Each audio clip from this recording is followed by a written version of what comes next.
formidably heavy. Decide whether a number of city premises protests about the adverse effects of the council's pedestrianisation scheme. 134 businesses claim the council's decision to ban traffic from the city centre had led to a drastic slump in trade, with thousands of shoppers staying away. And to compensate for this, they want their rates lowered. The valuation officer's representative told the court that larger traders wanted the pedestrianisation scheme, and it was felt that they shouldn't complain if they were affected in the short term. The court heard one hardware shop had lost 25% of its customer accounts. Shop windows had been smashed with bricks, and grit from the pavement had put one department store's escalators out of action.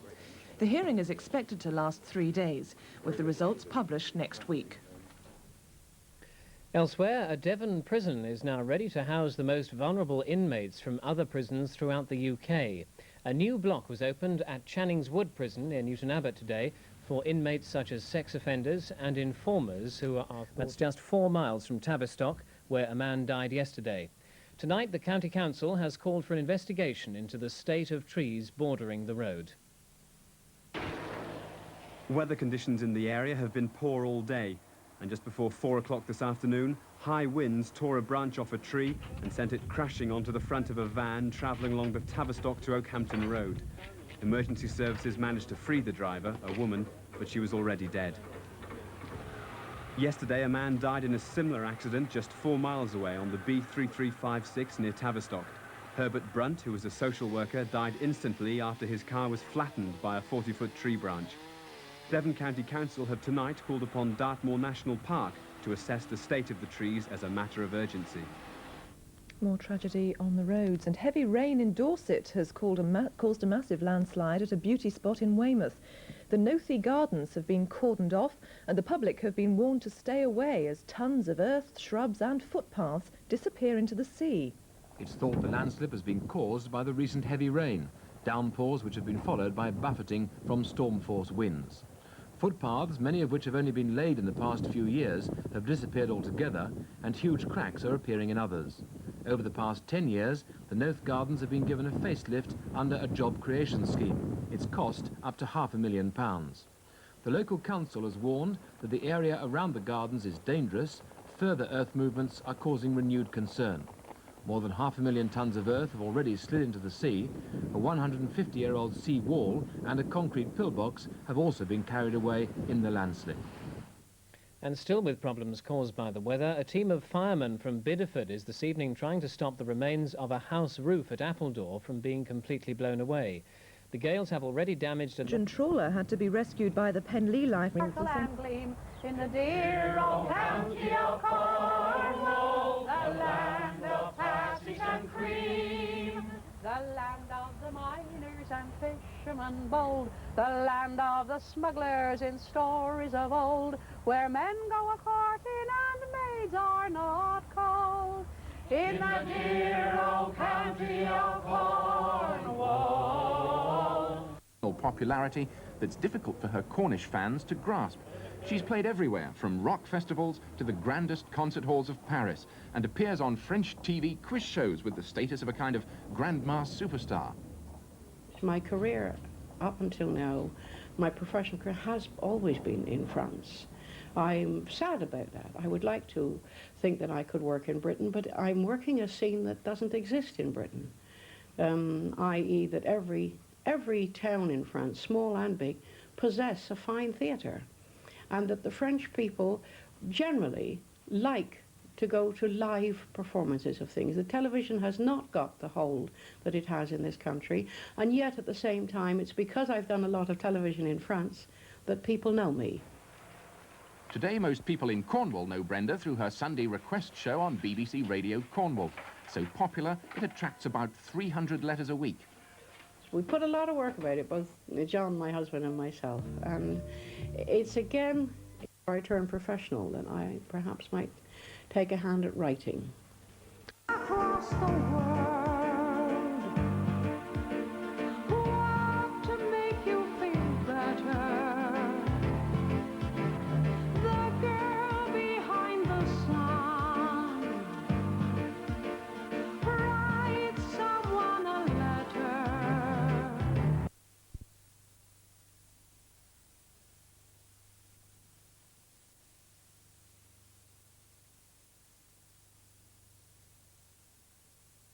All should be standing in a corner.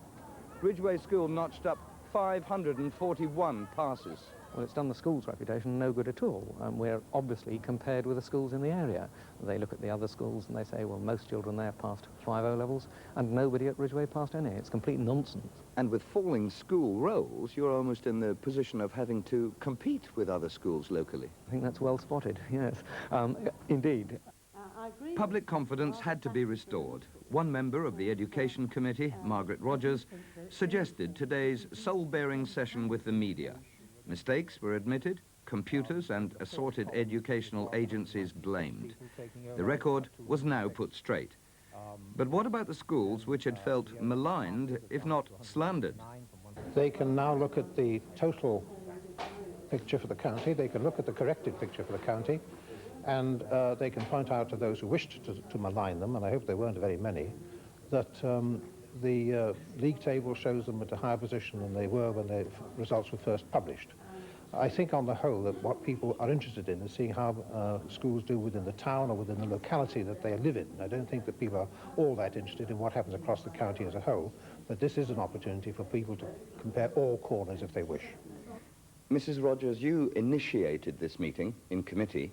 Did you see it as an exercise in damage limitation? Well, in the first place, yes, but I thought that justice should be seen to be done as well as being done to the schools whose records and results had been wrongly published. And therefore I thought it was very important that they should have their hurt feelings assuaged as far as possible. Are you satisfied that that has been done?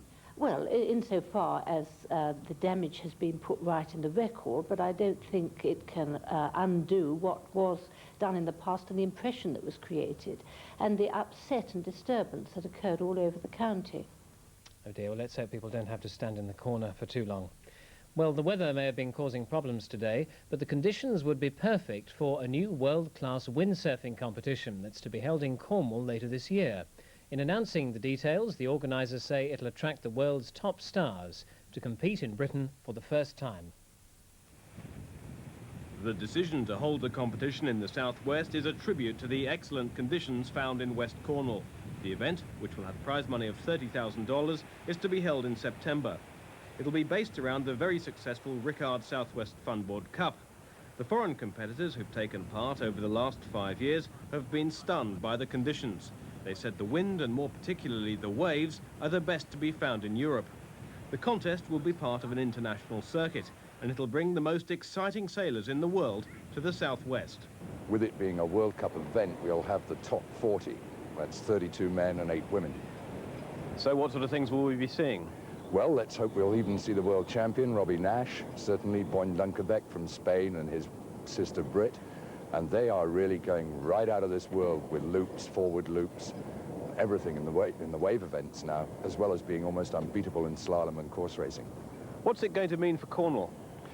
Let's say that if we had a Formula One car racing circuit suddenly put down in the south of Cornwall and had a World Grand Prix in Formula One, it's something like that. And of course, Cornwall is the natural place to hold it. Yes, from this country's point of view, apart from right up in the north of Scotland, we consider the southernmost tip of Cornwall, using both the south coast and north coast, as the way to give us the best possible chance of getting the right conditions for a World Cup event.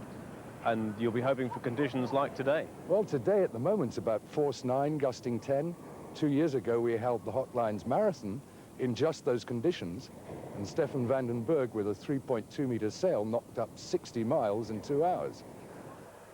The current sponsors, Rickard, are hoping to step down now in favour of a bigger organisation. And the very fact that the event is on the world circuit means sponsors should be queuing up to support it. And let's hope even the most ardent windsurfers, I'm sure they'll think that the weather should be better than it is at the moment. Well, before Craig tells us about the weather, there is a lighter side to the storms. The high winds have helped a 12-seater helicopter make a record-breaking flight.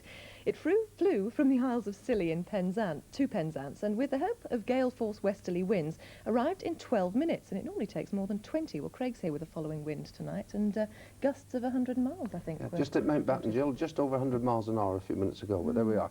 On with the weather, and that deep depression of some 943 millibars at midday was crossing northern Scotland. I think the best way to look at it is with the help of this satellite picture, received at the Plymouth Polytechnic Met Station this afternoon, and indeed with the help of the photographic unit in the Poly, we've been able to reproduce that for you. You can see this tremendous swirl of cloud. We're down here in the showers, and some of those showers have really been quite heavy, and that's the way it's going to go this evening. In fact, the showers are going to continue, some of them quite heavy. They're going to be of snow over about 700 feet, elsewhere of hail and of sleet. The Channel Islands not having snow, but perhaps a hail shower or two down there. So a blustery evening up at Fortuneswell, at Portland there, where they've got Educated Retail, and that's the Royal Manor Theatre Company.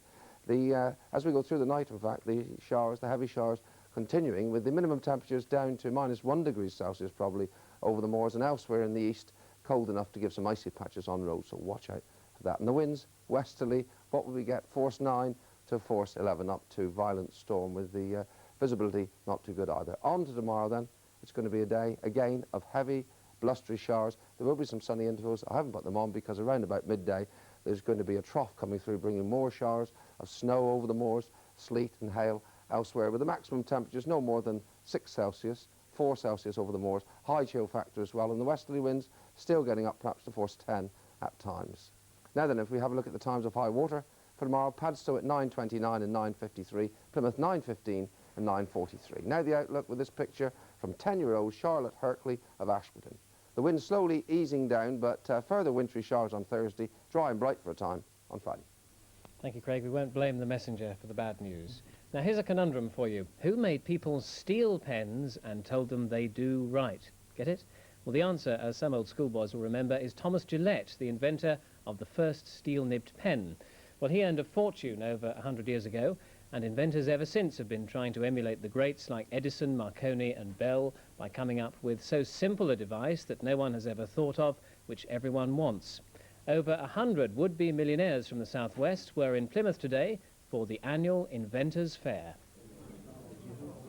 Someone somewhere invented the wheel. Ever since then, inventors have been coming up with ideas that we always knew we needed, but that we never had the wit to develop. But for every invention, like the trouser zip, there are millions that have never made it, like the automatic sock remover. Some of the hopefuls at today's Inventions Fair in Plymouth are not going to make it. Some might. You be the judge.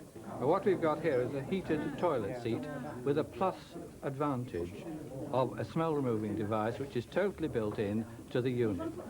If we lift the cover up, you find that the seat itself here is warmed, ready for your use, and the gases are extracted from small holes in there and pass through a smell removing device inside the lid cover. One of the problems with lambing ewes in a house is that you get several ewes lambing at one time. So my husband designed these pens, which are lightweight. They're a steel frame covered by a plastic sleeve. Originally we had wood or else straw pens, and they weren't portable at all, whereas these I can manage on my own. This new product called Fire Shield S has been created after many, many years of research to create a much greater degree of fire resistance. It forms a very, very strong carbon barrier that will withstand tremendous heat, and we're now selling to the bedding industry, upholstery, nursing homes and DHSS. Apart from the inventions, what makes an inventor? A mad boffin secretly developing a gizmo in a Transylvanian castle's subterranean cellar? Well, actually, they're not like that at all. It's a workbench with an automatic vice which can be used anywhere on any condition of ground. You can use it on the middle of the lawn, the middle of the garden, the middle of an ice rink. You stand on it, so unless you can levitate, it doesn't move because I'm standing on it, all right? There's a chap in Jersey who invented one of these, became very successful, became a multi-millionaire. Is the same going to happen? No, not at all. I wouldn't think so. It couldn't happen twice, could it? You know, no horse runs the same 2 weeks running. You bet it 1 week and you win, next week you lose. Do you like that title, inventor? Not really. I think it's rather... I'm rather a modest chap, you know. I'm just a guy who thinks of things. I'm not really an inventor, you know. Nothing's ever really invented, you know. This squeezes bits of wood, you know. Well, there you are. I can do it with my hand, but I can't keep it up, you see. Dad's ever fought with one of these at Christmas time? You know, you have to go and get the bucket, the sand, the pebbles, try and fix the thing so it stays upright and they always fall over. Well, what you need is one of these. It's invented by a man from Shillingford. So simple. All you have to do is to go like that. bit of a tight fit, and then, hopefully, put it on the ground, and voila. Merry Christmas. What a good idea. John Walmsley, though, 7 weeks out of date as usual, but never mind, perhaps he's wishing us well for next Christmas. Happy Christmas to you as well. We're off to the drawing board. Back with invention tomorrow. Good night. And Happy New Year.